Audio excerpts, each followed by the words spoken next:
This news update is brought to you by...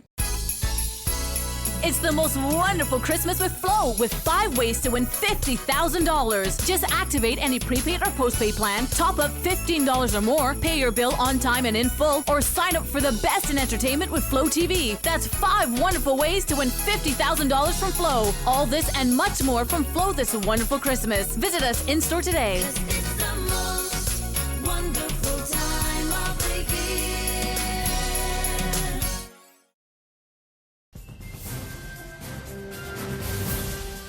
It's Friday, December the 16th, 2016, and this is your Barbados Today Evening Update. I'm Emmanuel Joseph. Thanks for joining us. Topping the news at this hour, Barbados has recorded an increase in respiratory illnesses. The Ministry of Health says the increase was seen last month when compared to the corresponding period the year before. The ministry said tests carried out revealed that the cause was not the flu virus, but mostly the respiratory virus. Nevertheless, the Pan American Health Organization has advised that the incidence of seasonal flu is starting to increase in North America, and the sporadic cases are also being seen in neighboring islands. Concerned about reckless behavior being played out on this island's streets, a top official of the Barbados Road Safety Association has called for a major legal crackdown on road traffic offenders. President Charmaine Roland Boyne believes that persons found guilty of such offenses should not only have their vehicles taken away, but auctioned off as well, and she has called for the laws to be changed to this effect. Meanwhile, 75-year-old Natalie Mears has been dubbed this island's safest driver, having not been involved in a road accident in her almost 50 years of driving. And today, the Barbados Road Safety Association recognized the St. George resident for this accomplishment during a short awards ceremony at the association's Rendezvous Christchurch location. Readily admitting that she does not drive slowly, Mears says she believed her success in being able to avoid an accident in half a decade was due partly to her tendency to whisper a word of prayer as soon as she entered her vehicle. One of the things I do, even before I get into my car, I usually pray and thank God for His traveling mercies as the first thing I do. And I don't drive slow. Anywhere I have to go, I get there as safely as possible and as quickly as possible. And I am aware that as I'm driving, I tell myself, I don't want to get involved in an accident because I can feel the pain before I even get hit. I can feel that pain. And you're not the same again after that.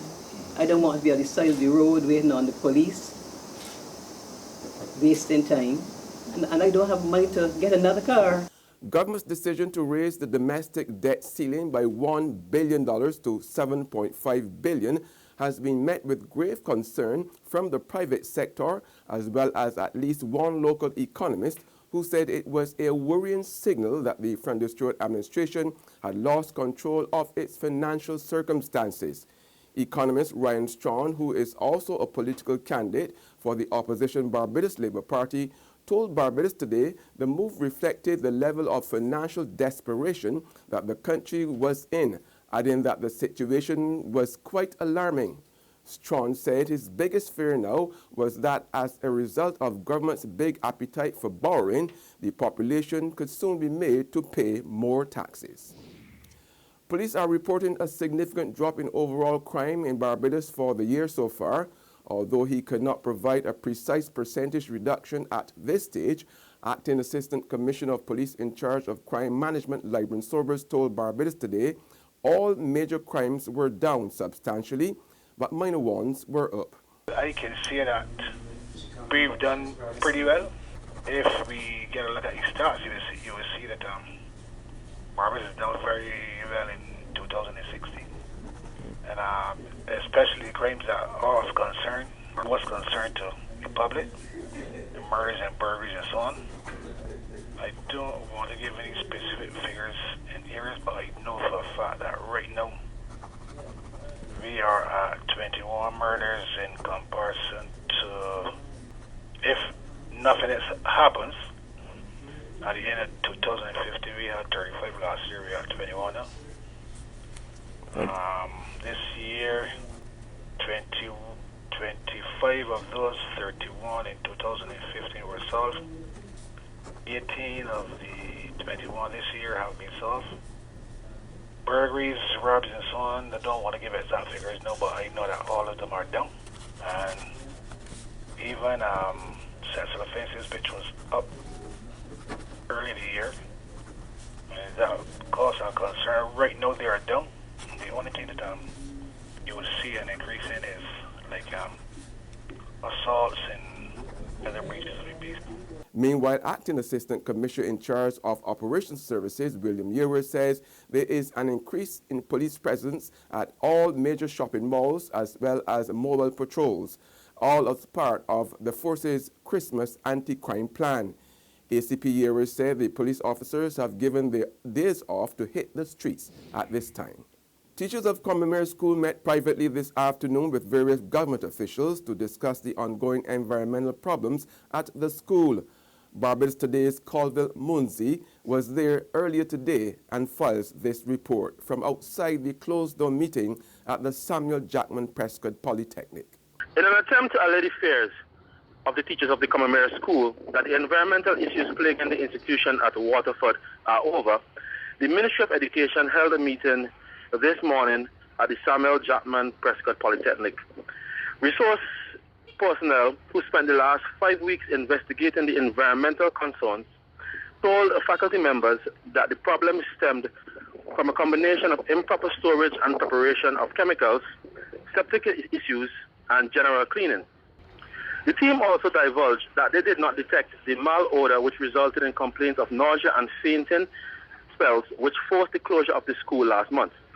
However, at the conclusion of the session, it was clear that several faculty members were not convinced that all was safe. Some, including senior teacher Reverend Charles Morris, contended that the plight of the students were trivialized as the exercise failed to reveal the root cause of their experienced health issues. This is Colville Munzi reporting for Barbados Today. There's regional and international news after this short break.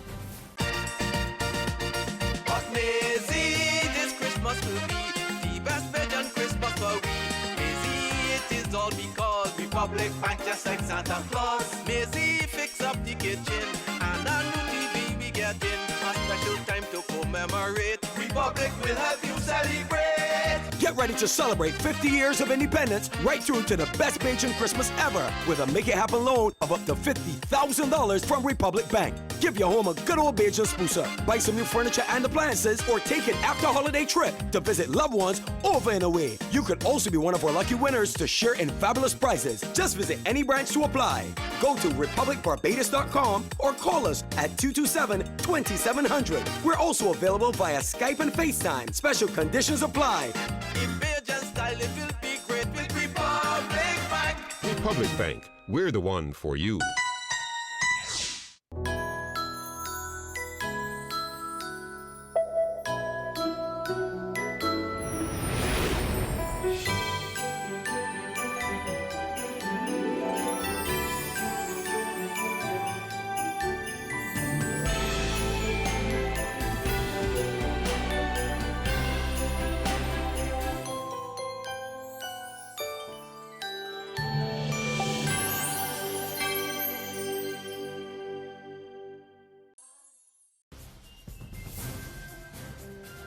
Welcome back with news from the region now. The unemployment rate in Latin America and the Caribbean reached 8.1% in 2016, the highest level in a decade, amid an economic contraction that has also affected the quality of employment. In its annual report on the region's labor market, the ILO noted that the rate is 1.5 percentage points higher than in 2015, when it stood at 6.6%, and it means that an estimated 5 million people join the ranks of the unemployed. It said the unemployment figure now stands at 25 million workers. The report, titled 2016 Labor Overview of Latin America and the Caribbean, said that the labor scenario in the region worsened in 2016. And finally, on the international scene, the U.S. has issued a formal request to China to deliver an unmanned underwater drone that was seized in international waters. The U.S. alleges that the Chinese Navy seized the U.S. underwater research vessel in the South China Sea yesterday. The incident took place just as the U.S. NS Bowditch, an oceanographic survey ship, was about to retrieve it. The device, dubbed an ocean glider, was used to test water salinity and temperature. The data was part of an unclassified program to map underwater channels. That's news, but for the very latest, visit our website at www.barbadostoday.bb. Also subscribe to our e-paper email updates and like us on Facebook. We are also on Izumi Media in bus terminals, our screenplay at supermarkets and gas stations near you, as well as Channel 99 on Flow TV and Mix 96.9 FM. I'm Emmanuel Joseph. Have a fantastic weekend.